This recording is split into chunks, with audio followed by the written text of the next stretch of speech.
Hi there, welcome to the latest episode of my 10-minute moan. And the topic of this 10-minute moan is looking at the story of Tulip Saddiq, the already disgraced Labour MP who has now been issued with an arrest warrant in Bangladesh. Now, Tulip Saddiq's aunt was the Prime Minister of Bangladesh, and she had already been quoted in some papers which were seeking some criminal recompense for her aunt and the family's behaviour in general. So much so that she was stepped down as a Labour cabinet minister earlier on this year. She now currently still serves as a Labour MP, but some people are questioning if that's wise or not and calling for her to stand down or indeed be stood down by Keir Starmer.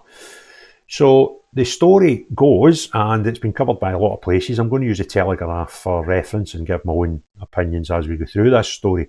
In their headline, Tulip Saddiq hit with arrest warrant on corruption charges. Bangladeshi court accuses former city minister of receiving plot of land through abuse of power. And this is a lot of stuff that accusations are flying about. One of them's about billions of pounds worth of money taken illegally, and some very odd deals with Russia, which apparently Tulip helped put together for her auntie and was indeed present at the meetings with Vladimir Putin.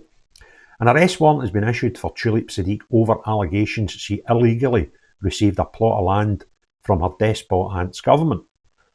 Sheikh Hasina, Miss Saddiq's aunt, and several others face possible detention after charges filed by Bangladesh's Anti-Corruption Commission. The ACC believes the former city minister received a 7,200 square foot plot in the diplomatic zone of the capital Dhaka through an abuse of power and influence. You'd imagine quite a big plot like that in an area that's a diplomatic zone would be quite valuable. It's part of a wider investigation into the alleged unlawful allocation of state-owned land to Ms. Hasina, the ousted Prime Minister of Bangladesh, her children and close relatives. The case is separate from the $4 billion embezzlement investigation by the ACC into a nuclear deal struck by Ms. Hasina, in which Ms. Saddiq has also been named.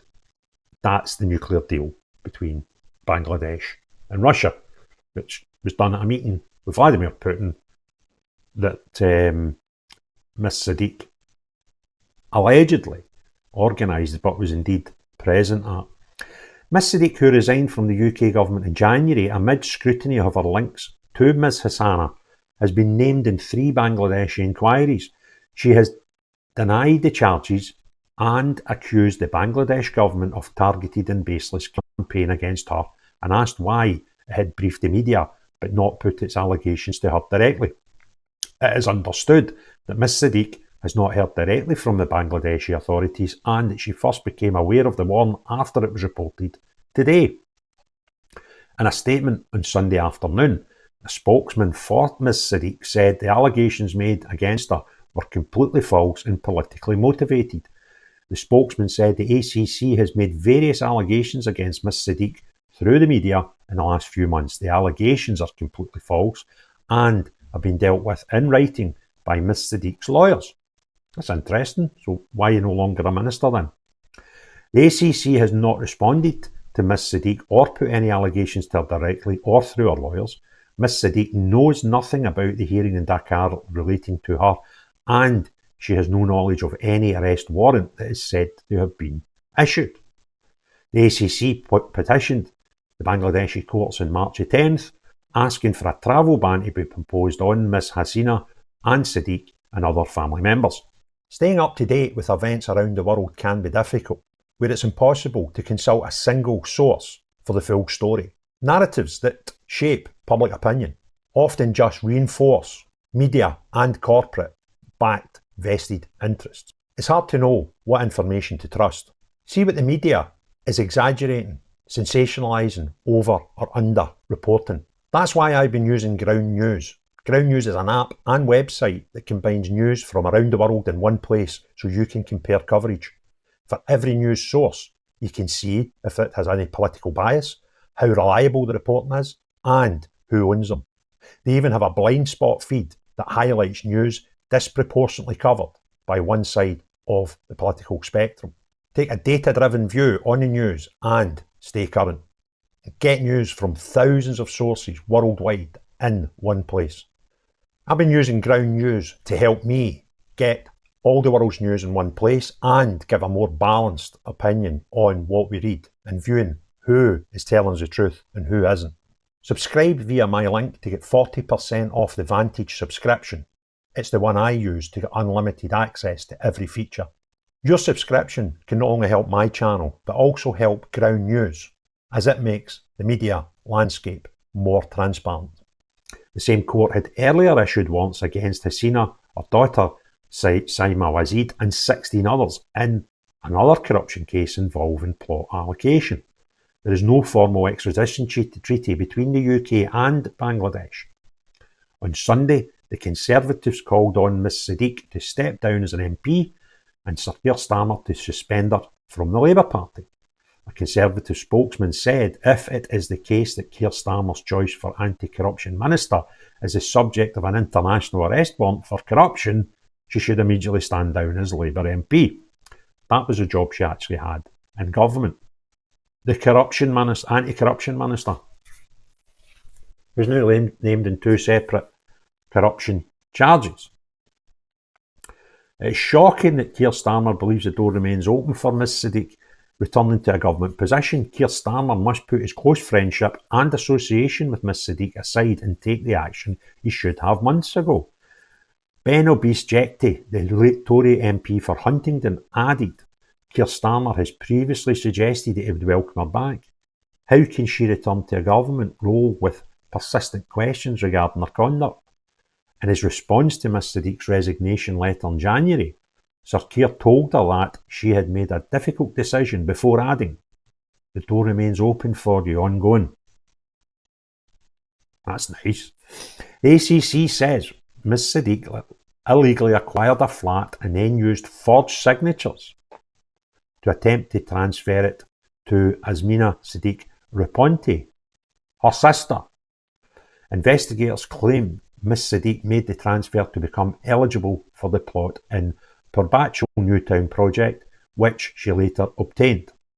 Under Bangladesh allotment of land rules, applicants for the scheme must not own any residential property or land in Dhaka.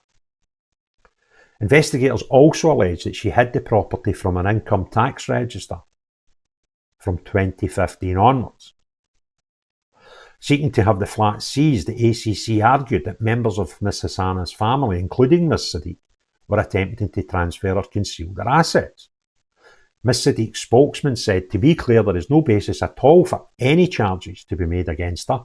There is absolutely no truth in any allegations she received a plot of land in Dhaka through illegal means. Quite cute words. They've actually never said she doesn't own it.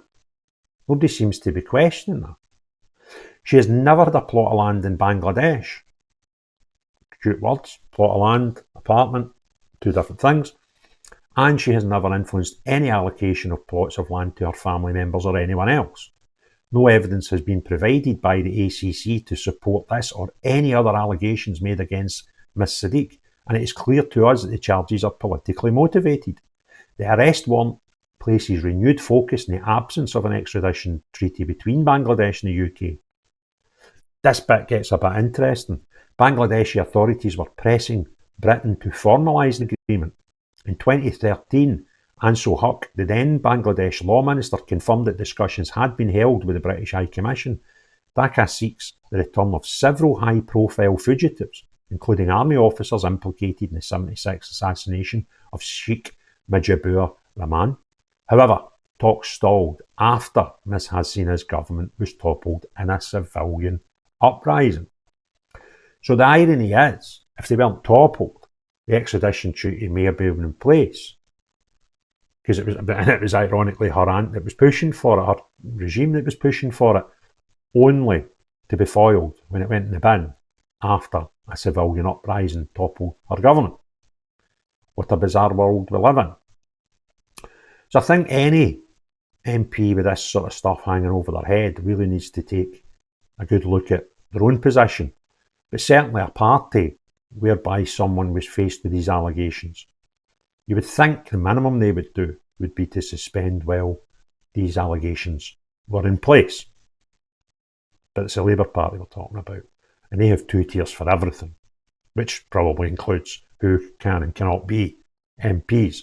If you enjoyed the video, you want others to see it, please hit the thumbs up, put some comments in, and hit the share button. If you've not already done so, please consider subscribing to the channel and hitting the notifications bell. But most important of all, unless you're the type of person that likes a wee bit of jiggery pokery and abusing your position of power, allegedly, then no you. But everyone else, have a great day. Cheerio, bye now.